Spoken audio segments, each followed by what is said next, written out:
Ladies and gentlemen, I don't even know how to start this video. Really, I do not have the words for this one, boys. Sneak peek number 2 for the September update is now live. And boys, and girls, I don't think we've ever had a sneak peek this powerful in the history of sneak peeks. I don't think there's been a sneak peek this powerful, and this includes any and all Jean Grey sneak peeks that we've ever gotten. Boys, not one, but 2 Omega level mutants coming to Marvel Future Fight as a part of the September update. So let's talk about it, because that's big news, man. Let's see what CM Fragment had to say this time around, and I'm gonna share my thoughts and my excitement with you guys as we go along, because honestly, I'm very hyped for these 2 characters. Although I know, obviously, there's no way that Marvel can accurately, right, transfer their amazing power levels over into Marvel Future Fight 100%, because they would immediately make all of the other characters in the game look like a joke, right? Anyways, let's take a look at the message here from CM Fragment, and then we can keep this thing rolling. So, greetings, agents. This is CM Fragment of the Marvel Future Fight team. S.H.I.E.L.D. headquarters receives countless packages on a daily basis, some from across the border and others off-world. However, today a strange box was delivered with no tags, hashtag no tags. Inside the box were a picture and a short challenge letter. Is this some kind of a prank, or could it be a warning?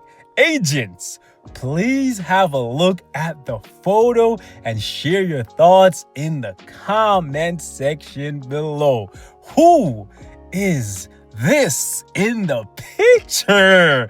And we see 2 people who are clearly possessed by the Phoenix Force. And for good reason, because they are 2 Omega level mutants. And you know, the Phoenix tends to favor the powerful, the strong, right? So this is actually quite amazing. Now, I do not think we will be getting Phoenix 5 uniforms, right? I think it's still too early, but we're getting quite close. I think these characters are gonna come in their base forms, and then maybe sometime in the near future, we can see Phoenix 5 uniforms. So those of you guys who are waiting for a Phoenix 5 uniform for like Colossus or somebody like Magic, you know what I'm saying, you're gonna be waiting for a little while. I don't think this is the time, but it is quite amazing to see that we're getting not 1 but 2 Omega level mutants in the September update. Oh snap, boys, I'm hyped. Anyways, the silhouette engulfed in the flames seem to reveal who they are. I can sense power radiating from them just by looking at the picture. Do you know who they are?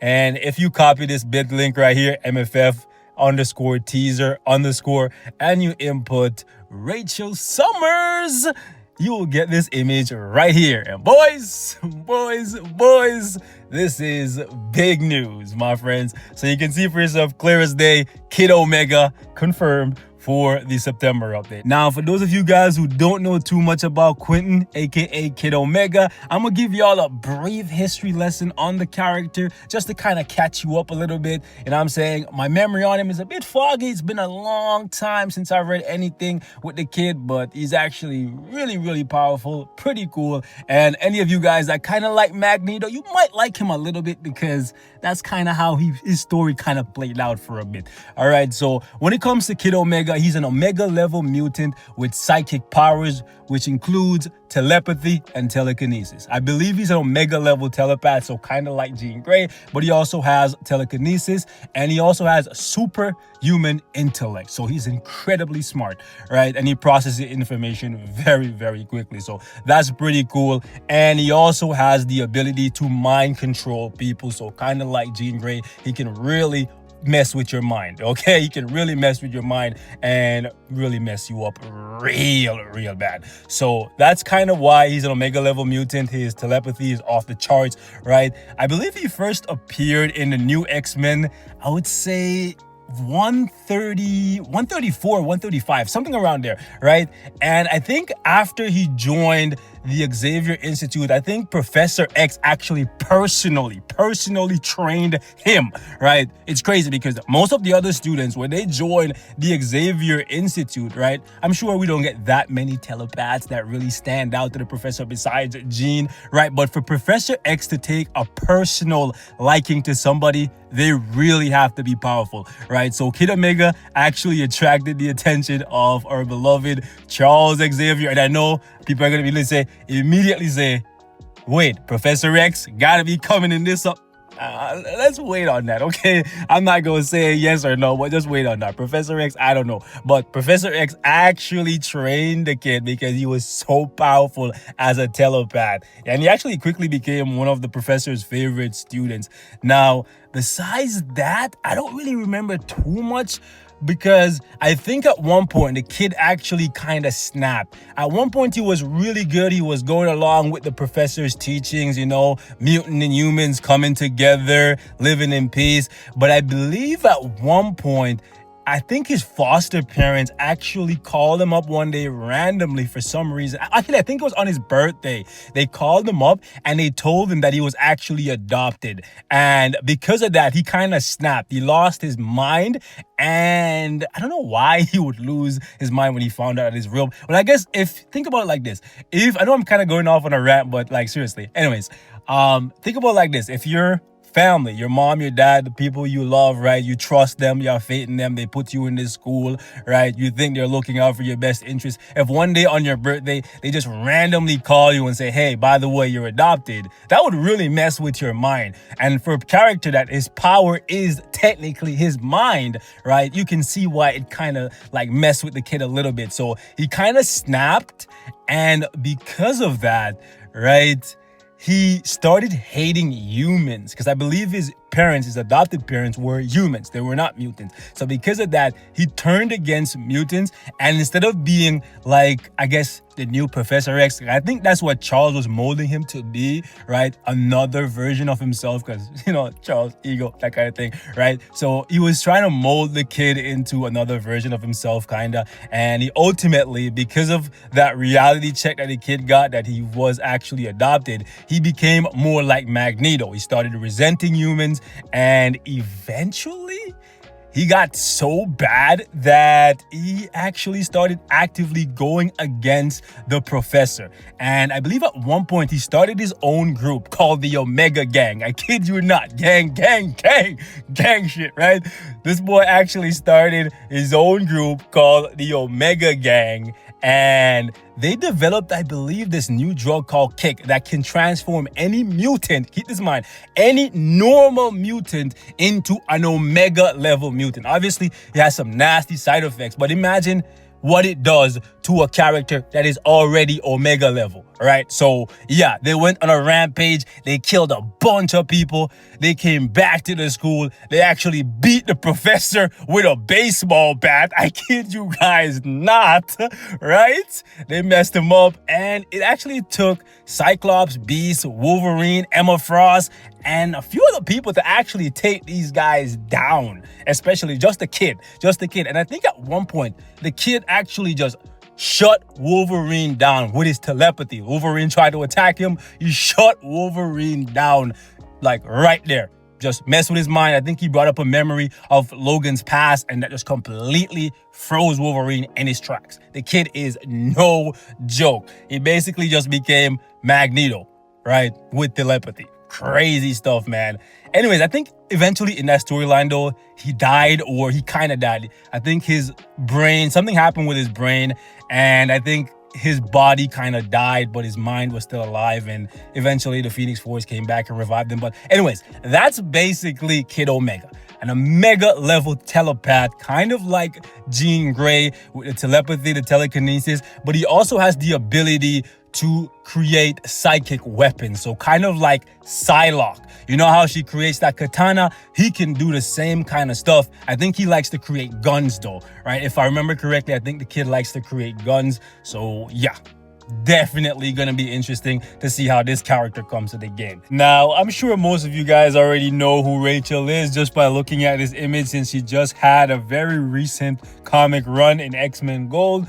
But in case for some reason you didn't know who she was, since this image is aged, right? She definitely is generally a teenager. However, right here in this image, she's looking quite thick. You know what I'm saying? She's looking quite old, like I would say early 20s, late 20s at the most, when generally she is in her teens, right? So anyways, basically she's the daughter of Jean Grey and Cyclops from an alternate future where Jean Grey didn't kill herself and her and Scott got married. They had a kid. This is their kid, okay? Rachel Summers. And just like her mom, she's an Omega level telepath with telekinesis, and basically anything Jean Grey can do, Rachel can do as well. She even has access to the Phoenix Force. So it's going to be quite interesting to see how Netmarble brings Rachel to the game, yet differentiates her in some way, shape, or form from her mom. And if they can't do it, I really can't blame them, because the two characters look so close to each other and they have the exact same power set. So yeah, I wouldn't blame them if they just copy paste most of Jean Grey's skills in her new uniform and give it to Rachel. But I would like them to push the boundaries of creativity just a little bit, you know what I'm saying? Because otherwise people are gonna be pretty annoyed seeing another character, even though they have the exact same powers and they should play, like, for the most part, exactly the same. People would still be very upset to just get a copy paste of Jean Grey on her daughter.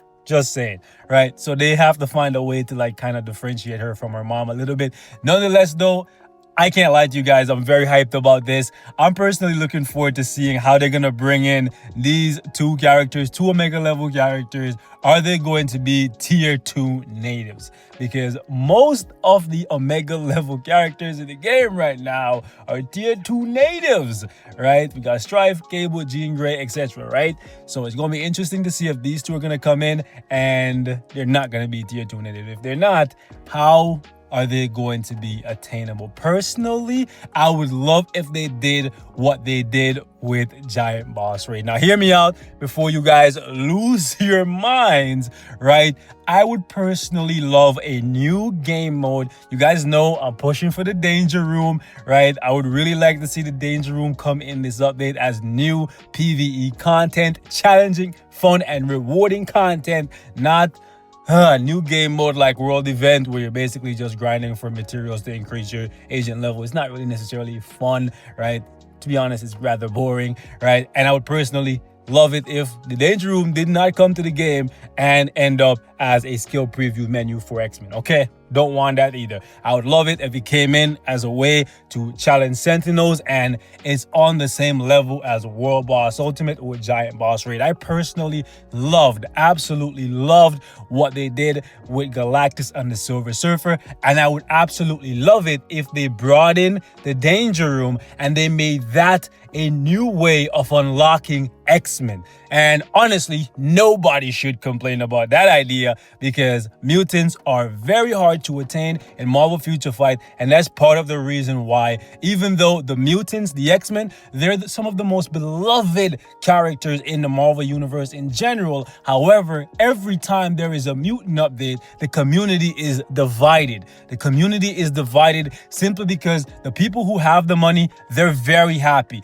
because they know they're gonna have access to these characters. But for the people who don't have the money, they're immediately upset because they know they love these characters, but they will never have access to them because a lot of them are paywalled or just very, very, very hard to attain. So it's going to take you like a year to build them up to a level where you can use them in the content that you want to use them in. So I would personally love it if they brought in a new way for you to unlock characters And the danger room for mutants would be very, very good. It would be good for everybody. They could still make it so that you can just pay money, right, and unlock them faster. But I would be down with the idea of putting them in the danger room so everybody can just grind it out just like we did for Silver Surfer. I personally love the approach where you beat a piece of content and you unlock a character. Loved it for the world bosses, loved it for Silver Surfer and Galactus, and I personally feel, you can correct me if I'm wrong, guys, that more people would have been happier with the way how Silver Surfer came to the game if everyone didn't have to deal with the connection issue. If GBR ran kind of like World Boss Ultimate or Shadowland, or even ABX for that matter, where you just load in and you don't have to worry about getting disconnected, a lot more people would be happier. But I understand it's a co-op game mode. That's always going to be an issue there, right? Your connection, the other person connection, all that stuff. But still, I'm pushing for the danger room as new high-end PvE content, another way to unlock mutants in Marvel Future Fight. Everybody would be happy with that. Now, Marvel can still put them in whatever paid content they want to put them in, but I think ultimately this way, everybody would be happy, and going forward, the more mutants we get, the better it would be for everyone, right? But yeah, man, let me know how you guys are feeling. This is actually quite interesting simply because 2 sneak peeks in a row, 3 characters confirmed, and we still have 3 sneak peeks to go. Generally, we get 5 sneak peeks minimum, and the fact that we're getting 3 characters confirmed with the first 2 tells us that they probably have something really big for us. And I don't think it's more new characters, because generally, unless we're getting a movie update or an Epic Quest update, we only get 3 new characters. Now, that is not necessarily saying that this is always gonna be true, right? Sometimes we have an outlier, right? We get 4 characters or 5 characters, but generally it's 3 new characters, especially when it comes to mutants. That Marvel likes to apply that slow drip, you know what I'm saying? And I can't blame them, because if you have to spend money to unlock them, and I'm saying slowly milking the player base is definitely better for them than just getting them all at once and then having nothing left later on, right? So yeah, anyways, I personally think that they definitely have something big up their sleeve, or at least I'm hoping they do, right? I'm hoping that these 3 characters are the only ones we're getting, and then they're gonna focus on a new game mode or revamp existing game modes. That's what I want to see in this update, because the one complaint that a lot of people have been having is that the game is just feeling kind of stale. New characters, same routine, over and over and over again. Galactus kind of changed that up, but Galactus is only once a week. We need more than just world event. So yeah, Netmarble, I hope you guys are listening. We need more content. We need more content, please. Okay, so we're gonna wrap it up right here. Thank you guys so much for watching. Leave your thoughts in the comments. Fingers crossed, Danger Room, fingers crossed, man. Danger Room coming in as new content, playable content, enjoyable content, rewarding content. Fingers crossed, baby. Hopefully it's not another tease, man, but it is what it is. We're gonna find out soon. I'll catch you guys in the next one. Peace.